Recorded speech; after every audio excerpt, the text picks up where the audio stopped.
और जो इमरान खान का जो कातलाना हमला वजीराबाद में किया गया, उस मुल्ज़िम के जो वकील हैं मियां दाऊद साहब मौजूद हैं। आज एक बड़ी डेवलपमेंट उस वक्त सामने आई कि सुप्रीम कोर्ट के अंदर आज इन्होंने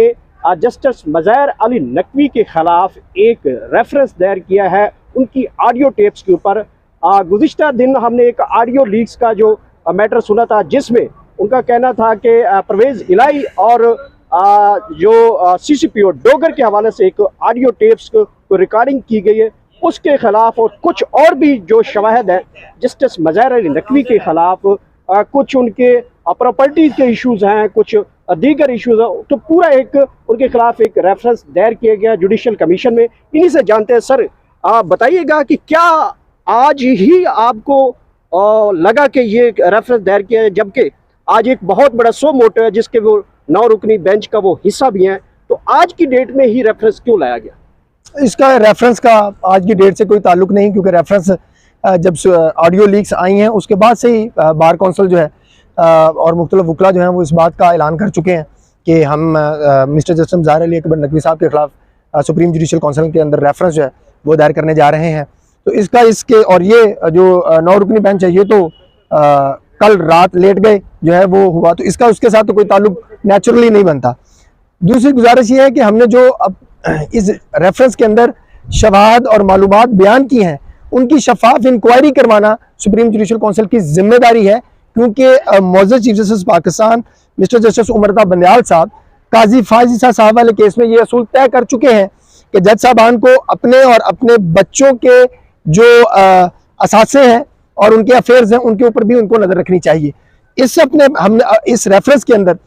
मिस्टर जस्टिस मज़हर अली नकवी साहब के जो गुज़श्ता 3-4 बरसों के अंदर असासे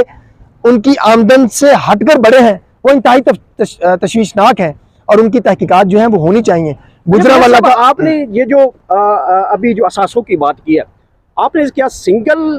मज़हर अली नकवी के किया है कि बाकी दीगर भी जजेस हैं? क्या आप उनके बारे में भी कोई मालूमात इकट्ठी की हैं कि इनके असासे जो हैं जब से ये सुप्रीम कोर्ट में मालूमात इंशाअल्लाह ताला इकट्ठी कर रहे हैं, और जरूर जब मुनासिब वक्त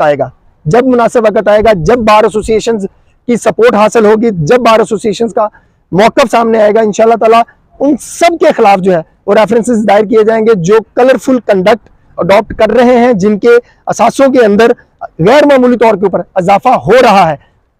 पाकिस्तान के अंदर वकला और आम साइलिन जुडिशल रेफरेंस दायर करने में इस वजह से भी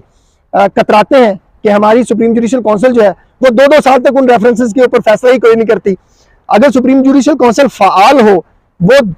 हफ्ते के अंदर, 10 दिन के अंदर, महीने के दिन उस रेफरेंस का फैसला कर दे, चाहे वो हक में कर दे, चाहे वो खिलाफ कर दे, चाहे वो इंक्वायरी कर दे, चाहे वो उस इंक्वायरी को डिसअप्रूव कर दे, तो लोगों को इस बात की निशानदेही करने की हौसला अफजाई मिलेगी। लेकिन जब सुप्रीम जुडिशल काउंसिल जो है वो अपने साथी जजेस के खिलाफ आने वाली शिकायत को दबाकर बैठ जाएगी, तो फिर लोगों की हौसला शिकनी होगी। अच्छा, रेफरेंस मुझे लगता है कि 2 पार्ट में आपने किए। एक तो ऑडियो लीक्स में मेरे ख्याल में आपने एक जवाब बनाया है कि ऑडियो लीक्स हैं, और दूसरा उनकी प्रॉपर्टी के ऊपर किया। तो मैं एक सबका क्योंकि सारी आपका डिजिटलाइज दौर है, दुनिया सारी जानती है, शहबाज शरीफ की भी एक जज के साथ ऑडियो लीक हुई थी 2013 की बात है। तो ये तो ऑडियो लीक्स तो होती जा रही हैं, क्या इसके खिलाफ भी कोई रेफरेंस तैयार कर रहे हैं कि ये जो ऑडियो लीक्स कर रहे हैं कौन कर रहा है, कहाँ से आ रही है, प्रोडक्शन यूनिट कहाँ, फैक्ट्री कहाँ पे? आइन के मुताबिक किसी भी शहरी की ऑडियो टेप्स करना आइन की खिलाफ वर्जी है। जो भी इसमें मुलव्वस है, हुकूमत मुलव्वस है, कोई सियासी जमात मुलव्वस है, एस्टैब्लिशमेंट मुलव्वस है, जुडिशरी खुद मुलव्वस है, मैं मुलव्वस हूँ, आप मुलव्वस हैं, जो भी मुलव्वस है उनके खिलाफ दबाकर इंक्वायरी और तहकीकात होनी चाहिए और उनके खिलाफ ऑर्डर्स जो है वो पास किए जाने चाहिए। शहबाज शरीफ साहब वाली जो बात थी उसके ऊपर कार्रवाई हुई, वो मौजूद जज साहब जो हैं उनको इस्तीफा देना पड़ा, अभी वो चंद दिन पहले दुनिया से पर्दा फरमा गए हैं। लेकिन ये सारे वाक़यात जो हैं ये हमारे जुडिशल सिस्टम के लिए अफसोसनाक हैं, ये नहीं होने चाहिए। अगर इस साइड के ऊपर ये हम समझते हैं कि ये बात गलत है कि इन ऐसी ऑडियो लीक्स जो है वो आइन की बदतरीन खिलाफ वर्जी है, तो दूसरी साइड के ऊपर उन ऑडियो टेप्स को करने की जरूरत भी पेश नहीं आनी चाहिए कि जज साहबान सियासतदानों के साथ घरों में बैठ के डीलें कर रहे हों। ये अफसोसनाक पहलू है। इसके ऊपर भी पाबंदी लगनी चाहिए, इन चीज़ों की भी तहकीकात होनी चाहिए, इन मामलों के खिलाफ भी कार्रवाई होनी चाहिए और दूसरी साइड पे भी कार्रवाई होनी चाहिए। अच्छा ये सब जो बड़ा एक थीम बता दी है जो आपने रेफरेंस तैयार किया जस्टिस मज़ाहिर नकवी के खिलाफ, उनकी प्रॉपर्टी की थोड़ी सी डिटेल्स व्यूअर्स को बताएं कि क्या क्या आपने इन्वेस्टिगेट किया उस वाले से। हमने उनकी गुजरावाला का जो DHA का घर है उसको अपने रेफरेंस की बुनियाद बनाया है। कैंट के अंदर अभी जून 2022 के अंदर जो उन्होंने हमारी मालूमात के मुताबिक एक मैनेजमेंट करके प्लॉट अपने नाम ट्रांसफर करवाया है, वो करोड़ रुपए का प्लॉट है। उसकी हमने दस्तावेजात साथ लफ की हैं और उसके अलावा जो उनके बेनामीदार हैं, जो उनके फ्रंटमैन हैं, हमारी मालूमात के मुताबिक जो उनके लिए काम करते हैं और उनको मोअज़्ज़ज़ जज साहब सुप्रीम कोर्ट में बैठकर फैसिलिटेट करते हैं, उनकी सारी तफसीलात जो हैं वो हमने अपने इस रेफरेंस का हिस्सा बनाया है। और जो मोअज़्ज़ज़ जज साहब ने 2021 के अंदर अपनी टैक्स रिटर्न को 3 मरतबा अमेंड किया है, उस की मालूमात जो है वो हमने अपने इस रेफरेंस में लिखी है कि वो 47 लाख से घर पहले डिक्लेयर किया उस रिटर्न के अंदर, फिर जब तीसरी दफा अमेंडमेंट की गई तो वो 60 लाख से जंप मार के 72 करोड़ 60 करोड़ से जंप मार के 72 करोड़ पे चला गया। अच्छा मेयर साहब, मैं जिस मेयर साहब को जानता हूँ वो साहब जर्नलिज्म भी कर चुके हैं, जर्नलिज्म को बड़े अच्छे तरीके से करते हैं और अपनी आजकल जो अपना जो कानूनदान है उसके हवाले से भी आप बड़े अच्छे माने जाते हैं।